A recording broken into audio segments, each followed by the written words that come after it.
there any point where you've just looked in the mirror and thought, oh, this is fucking tough now? Yeah. Have you just thought, you know what? I've done a few houses. Yeah. I've made 30K. I might just call it a day. Totally. Fuck. I was off to a really, really hot start last year. And then I had back-to-back projects. I had the Architectural Digest placement. I was like, wow, I am cranking. I was like, this is hard. Yeah. And then it was a slow fall. It was just kind of pipeline. It was projects ending all at the same time. And I was like, oh no. I think finding clients has kind of been the hardest part. Clients with, once I kind of determined my worth, it's, you have to search for the clients who have the money to be able to pay you it. So it was really working on access and on networking. But of course, there were days where I was like, there are days where I would just put together schematics, fake schematics, and put them on Instagram like they were real projects. I'm practicing delusion is healthy.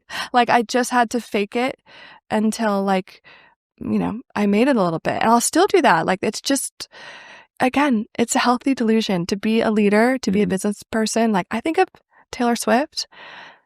She's not that great of a singer. But at 14, she said she was going to be she just is going to be the biggest pop star in the world. And look at her now. I don't think, and also people who are in the room that you're like, wow. I mean, they're intelligent people, but they're not the smartest person in the room. And here they are, with their career path is just skyrocketed. Why is that? And I think it's because they just have known the goal, work really hard, and have this little healthy bit of delusion that you need to get there. That's the magic. How do you find the goal? Because a lot of people go through life, I don't know, in their mid 30s or 40s, and they have midlife crises and crises, and they think, fuck, they're kids, married. And some people really struggle to find the goal. It seems like you maybe got, I don't know, lucky, or maybe you just knew what you wanted to do. But if somebody listening now is really struggling, and I can hear them going, fuck, okay, I'm in this job. I don't know how to quit. I'm miserable. I don't know how to quit. I've been given a pay rise. It's 5,000 US, but actually I've got a great eye for things. I feel underappreciated, but I don't know what to do. What would you advise? Well, yeah, I would do the exercise of saying, okay, where do I want to be? And then in 10 years, 5 years, 3 years, whatever it is.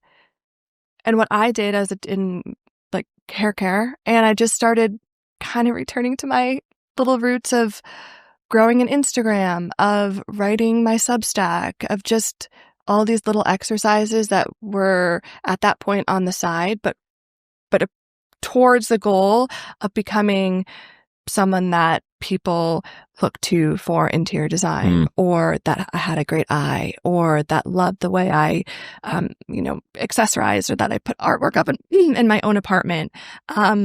Just all these little things that bring you joy that deep down is inching you towards the goal, and working really hard at what you're doing at the moment, and just believing that you can take the leap. The worst, I know it sounds like, oh, so whatever, but the worst that can happen is that you'll have to go back and get another job. I mean, that's the worst. That's the worst. That's what I keep saying. Okay, so then you tried it, didn't work. All right, you'll just, I don't know, maybe it's 2 years I'll link up with another designer, because we'll be just stronger together. It's really, it's a hard business. I don't know. Who knows?